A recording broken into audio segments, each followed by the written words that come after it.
So, what did you thought about the artificial intelligence and his video titles?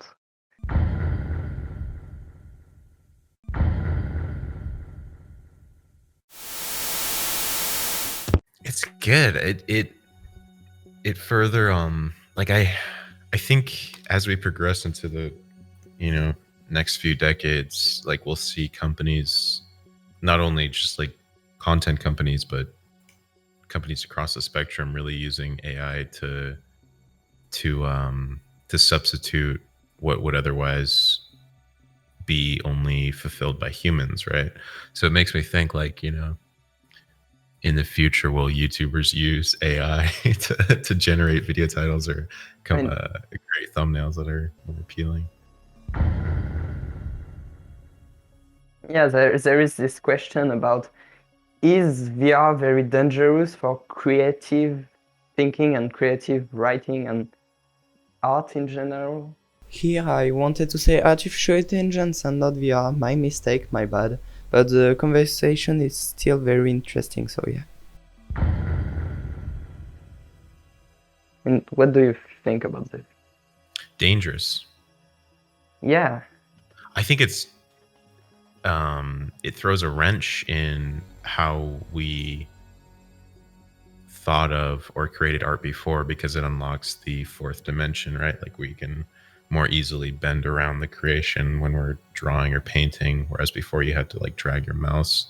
But I mean, it's a tool, right? So like a tool, like a hammer, can be dangerous if the hammer user is not in the right mind, but a hammer can also build a house for someone and provide shelter. So I think it's really up to the individual that's using the technology. I mean, because we invented VR sculpting or drawing assisted by computers, like we draw on a tablet or something like this, doesn't mean that actual drawing on paper will stop being made. You know what I mean? So using VR as a tool. I mean, there are some really good things we can do with VR. There is this program which I've used before to take an art style on a video and continue the art style on the entire video. So you can like draw one frame of a video, and the rest of the video will animate on the same style. That frame. Oh, that's so cool. And I mean, I'm not an artist, so what I did wasn't really good, but I really think we can, with this technology, like more easily create longer and better animation while still needing the artificial human need of creating the content in itself. Yeah. That's big. Yeah, 100%. I mean, it's like, let's go back to the example of like people kind of being worried about the printing press, or even the introduction of written word. Like they were like, now no one's going to think for themselves. They're just going to be reading all the time. But I think the introduction of a medium can oftentimes raise up other mediums as well, or at the very least, just provide another tool in the storyteller or artist's tool belt. Do you think like this process of making a new tool to create art, and this art became a tool in itself, like artificial intelligence, and then create another tool, etc., forever? Do you think it will stop one day? Maybe like having the best tool ever, and we don't know how to build another tool on top of this? I don't know. I mean, I think I can only look at the past. Like we seem to create mediums to describe our experience of being conscious and inhabiting bodies, right? So like at first it was like telling stories around the campfire, presumably, and then like writing on scrolls and enacting plays, and then we figured out how to capture reality in cameras with light.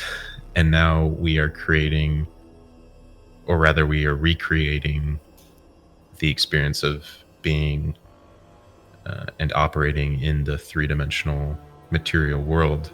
So it's like, what comes after that? I can imagine probably more like abstract brain to brain communication. But I mean, it's like, I would guess that there will be like a plateau, like a point of diminishing returns where the new iterations of something aren't necessarily like such a big jump as the jump that we're seeing now from like screens to immersive worlds, but rather we'll just continue to reiterate and find new ways to create art with the tools already developed. That's my guess. I don't know. I mean, Yeah, but I mean, everything is kind of relative. So I mean, the small jump became a huge success. So it kind of feel like the same actually. Yeah. Time will tell.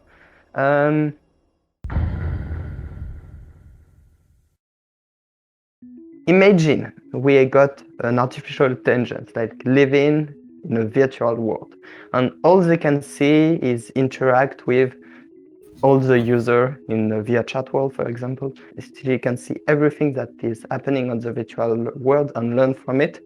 What do you think the artificial intelligence will miss? What will be the remaining things it cannot learn? Don't know if I think there's a certain aspect of being a human where we always sort of fall short, right? We are not perfect. But there's I think something inherently within us that strives to self-develop, and I think that voice is louder in some, and at times we can push that voice aside. It's sort of like the have you ever seen Pinocchio? I know about it. I don't think I remember the story anymore. Yeah. So there's a character in there called Jiminy Cricket, and he is sort of the conscience. So he is like the equivalent of like the voice in the back of your head. Like if you went to a store and you wanted to steal something, there's a voice that says, "No, don't steal that because it's wrong," right? So that's characterized as Jiminy Cricket. So there's like this inherent voice in each of us, and that can be suppressed or it can be followed, right? And when it's followed, I think it can lead an individual into a path of taking the road less traveled, going through things that are difficult in order to create a better future. So sacrificing the present to create something better in the future. Like, I'm not going to, as an example, I'm not going to eat these 2 bananas. I'm going to eat one and then save one for tomorrow, right? So it's the aspect of saving or sacrificing the present for the future. The same could be said for like exercising, going through something difficult to feel better in the future. So that aspect, unless it's pre-programmed by the programmer into the AI, I think is something that only really humans experience. Animals don't really experience it because they're just kind of going off of instinct, whereas humans were conscious of it. Yeah, I think that's one of many aspects that makes us humans.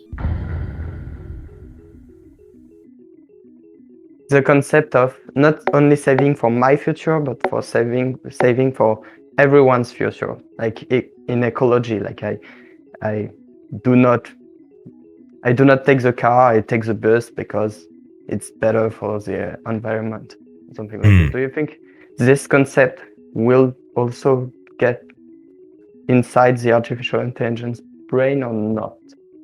I think it can be like if the parameters are set within it to create or simulate an outcome that is beneficial to X, but I don't think that it would inherently know to do that. I think it would have to be programmed beforehand by a human. I think humans inherently will want to save themselves, right? I think that's the skewing. Like, as an example, if you like, if something flashes in your face, you immediately kind of go into a defense mode, right? It's just like inherently within us. And along those lines, I think for most individuals, there's a certain aspect where you want to help others that are in need. Like, unless you're a psychotic person, if you see someone that's suffering, you want to help them. But I think that would have to be programmed into a system that operates in the same way that we do for it to emerge. Do you think having an artificial intelligence companion in some sort could help with mental illness or depression or social anxiety in general? I don't know. I think I've been blessed in that I haven't experienced true depression, so I can't really speak for what would help that. I think there are certain, if I want to speak to like social anxiety, I think what helps, at least what helps me with that, is just going out of the comfort zone at times and seeing that it isn't so bad as the narrative that is built in the mind beforehand. So if there was an AI that could provide more information into that, then possibly. But I think, it's an interesting question. I think there is also a certain aspect, though, that's like, if talking to an AI, at least like almost in the same way that one does journaling, right? Like letting the thoughts out. Even if you're not talking to someone when you're journaling, there's a certain it alleviates some of those feelings. So having like a more advanced chatbot where you're actually talking to it, and it's also providing feedback, could provide some benefits in that. Yeah. But I mean, it's, for us, it's kind of scary to think like you are going to help you with social anxiety by not interacting in social context. I mean, it's kind of a paradox, but it's the same with all technology, right? Like, you got this technology, it's kind of scary, but if it's work, it work. Yeah, I think especially with the social anxiety, like it's almost like going out of the comfort zone, and if an AI encourages the individual to go out of the comfort zone, then it helps. But if it is more about just isolating further, then it does the opposite.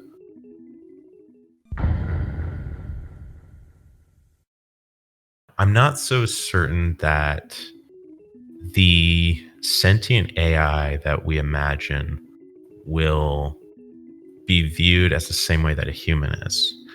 I think that there will be like a distinction between what is AI and what is a human. A social distinction, or a distinction in how we interact with it, like maybe a new form of racism. Yeah, social. I would say social more. Maybe I wonder if when AI becomes more integrated into society, I'm not so sure there will be racism with it.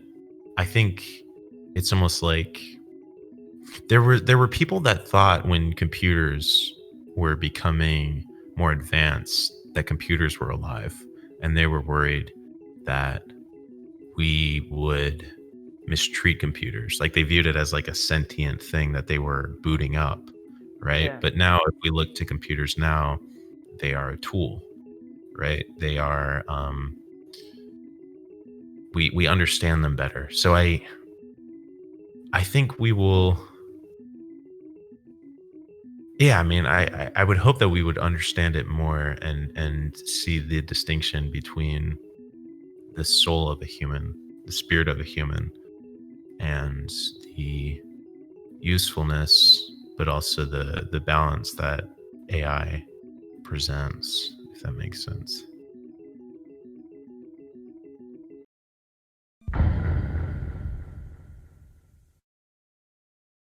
There is this project called man, I forgot the name. It's about simulating a mouse brain.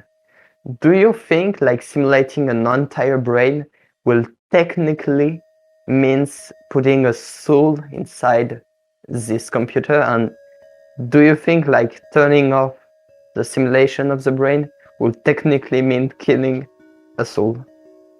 Well, yeah, that brings up the question: is like, are we detached then inherently from the brain? Like, is there something that exists outside of the brain? I think yes. I think there is a soul that we have, and we are conscious, and the brain is sort of a vessel in which that flows through. So I think if you were to simulate a brain, I think it would be almost like a shell of something. But I don't think we have or possess the ability to imbue souls or spirits or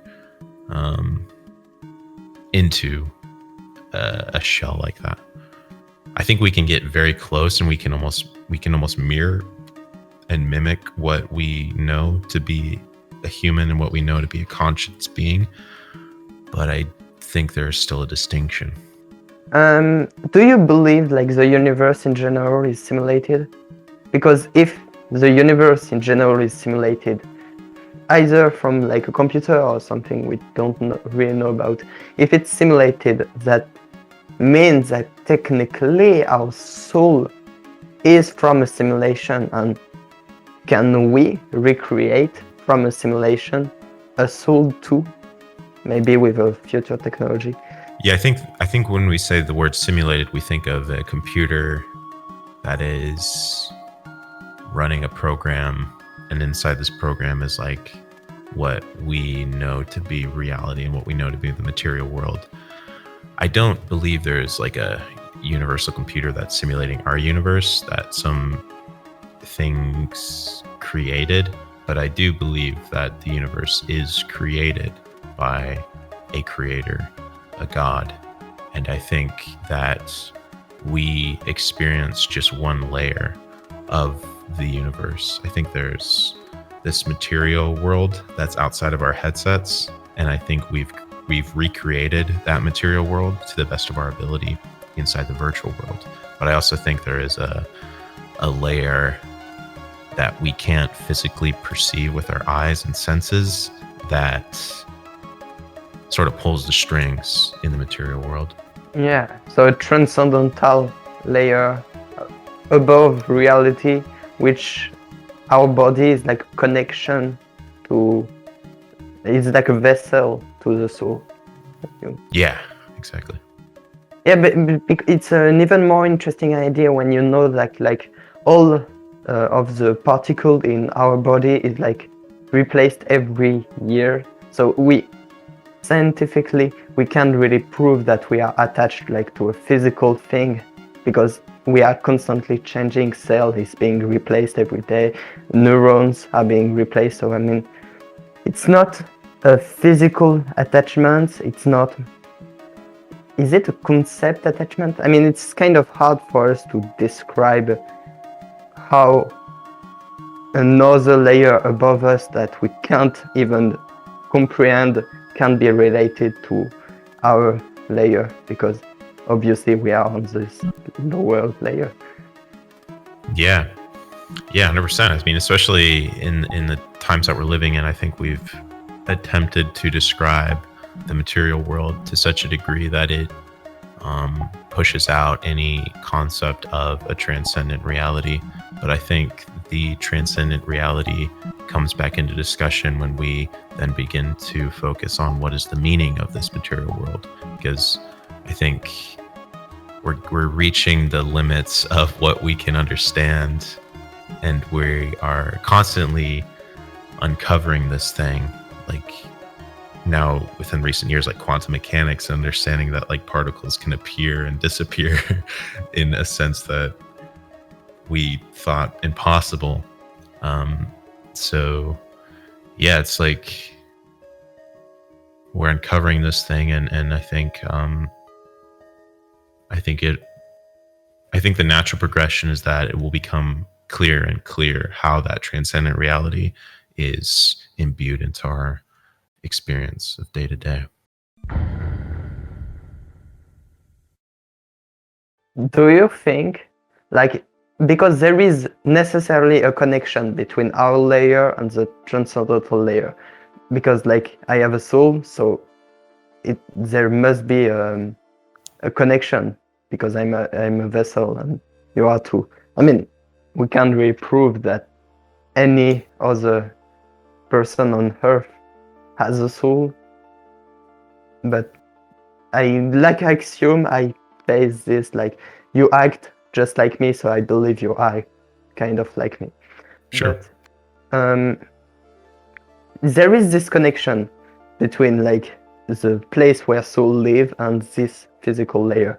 Do you think, like, with enough research we can maybe understand how this connection work and maybe reversed it and became like transcendental spirit in some sort? Or what do you think will happen if we somehow reverse this connection?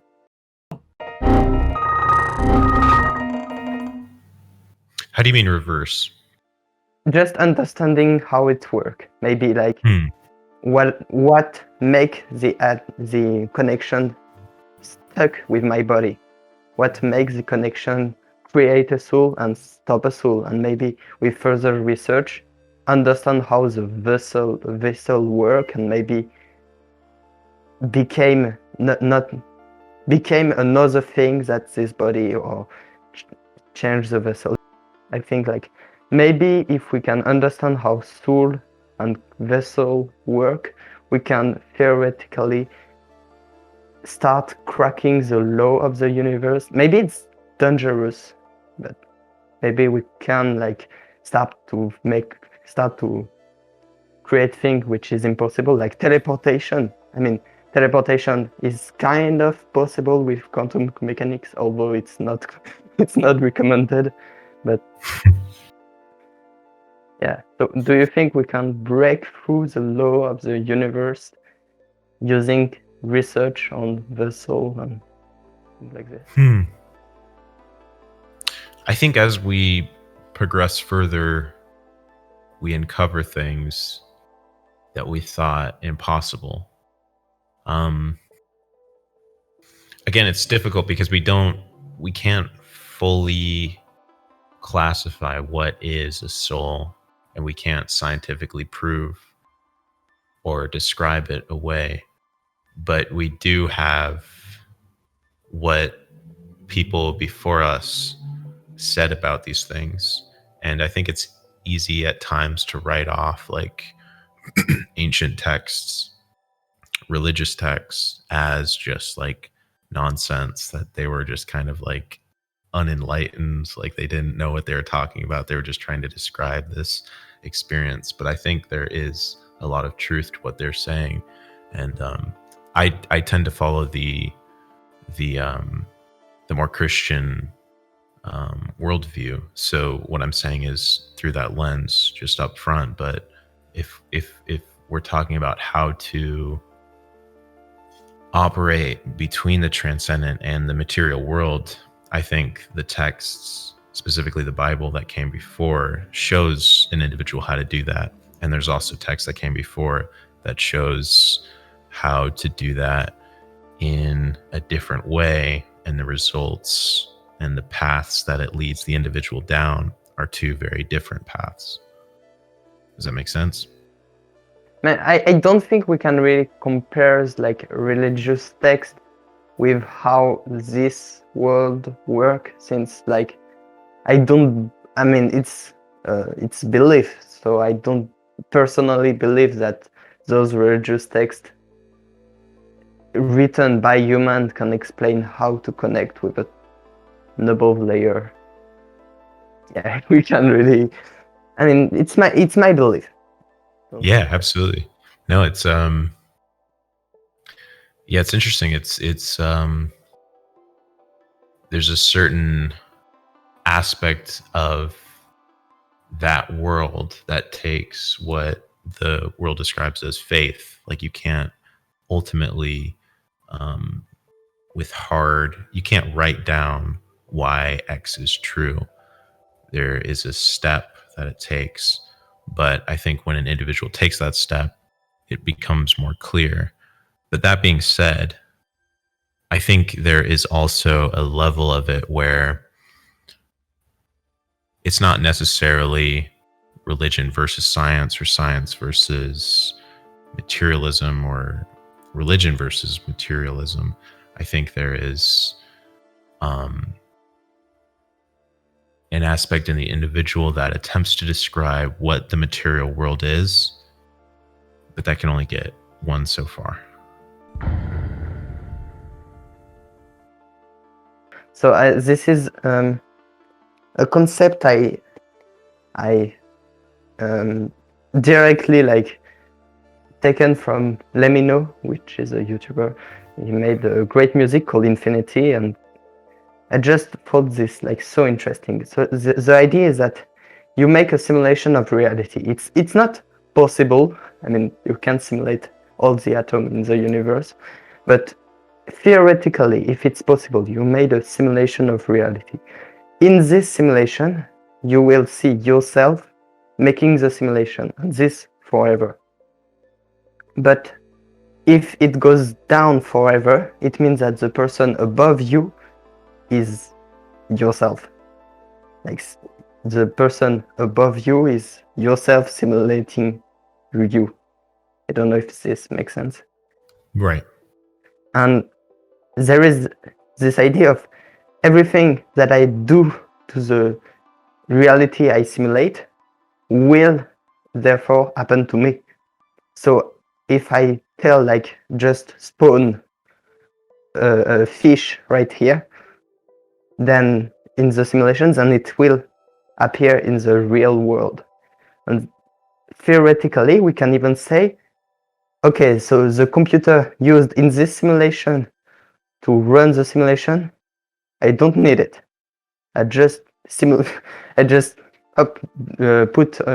it on a different program, and so the simulation runs without anything, and it just exists by itself. I don't know if it was.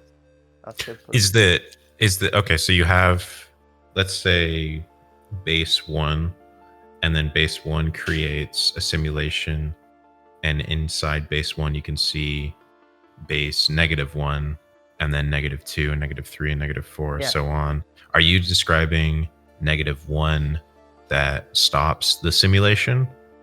No, like if base -1, no, like if it's base 1, say, okay, base -1 don't need a computer to simulate base -2, then base 2 don't need a computer to simulate base 1, and base 3 don't need a computer to simulate base 2, and etc., etc. But that assumes, wouldn't that assume that there is a base above the original creator's simulation? Since it goes on for infinity, like you simulated yourself, which simulated yourself, that simulated yourself, the probability that you are being simulated by yourself is like infinity. I don't know if I buy that, because like you can have, say you have like a paper, right? And then you draw yourself on the paper, and then you draw, and then you draw yourself drawing yourself in the paper, and then you draw yourself drawing yourself in the paper. I think that's the same thing, but the paper is just code. So I don't necessarily believe that there then is another you creating you in the material world than the material world creating another base, because I think there's still the origin. Yeah, okay, I see that, but the main difference with codes is like it's a thought experiment, but theoretically it goes on for infinite, and there is no distinction from like the base -2 and the base -1. There is both things. They are base 0 or base 10. I don't know. Yeah. And so there is no difference. And the oops, I'm turning. And the person in base -2, even if they thought they are not being simulated, they are, and they using the system. Even if you are not becoming God, then the simulation of you will. I mean, if they have a soul and you thought like with these transcendental layers, and we are not able to create soul. So, I mean, I guess it's all done. Yeah. I mean, I think that's one of the magical and super crazy cool things about code is that, it does. It's a tool that is so deep in that the iterations within it are literally infinite. But I think there is an origin, and it comes down to instinct and probability, as always. Like you can't describe these things as hard evidence. I think we just have to go with what we can perceive and what information is available to us. But like the same thing could be said for like maybe the universe is a marble in a giant lake with with dinosaurs roaming around that lake, right? And we're in a marble. But the probability of that is like, well, I can't observe that, so I'm going to assume that it's not true, right? And I'm going to assume it's not true because there is no Evidence. There's no, not even evidence. There's no operation that can even begin to scratch that surface. Whereas even if something that doesn't have evidence, as an example, religion, there is still operations that the individual can undertake that allows them to interface with that operation. So it's like A cannot prove B, but A does have a chance to interact with B, whereas A cannot prove C because there's no path for A to interact with C. These are really hard concepts. I think. Yeah, people have. I mean, these are some of the best discussions I think that we can have. Yeah, like I Just mean, like crazy topics. we really deviated from the original subject, but I guess that's fine. What are we like? What did I expect, right? But that was really interesting. Yeah, I guess that's it. If you have any more discussion subject, maybe. But Yeah, that's it. Thanks so much for having me. This was a cool discussion. It's always nice to make the brain really work and try to discuss topics that are difficult. that was really fun. Thank you for watching this first episode of the Virtual Artificial Intelligence Talk and the second episode of content. It was a pleasure to be with you, Jack. Trying to give a thumbs up, but it's not working. Yeah. And yeah, thank you very much. See you in the next episode. 1 month, I guess, maybe, for content.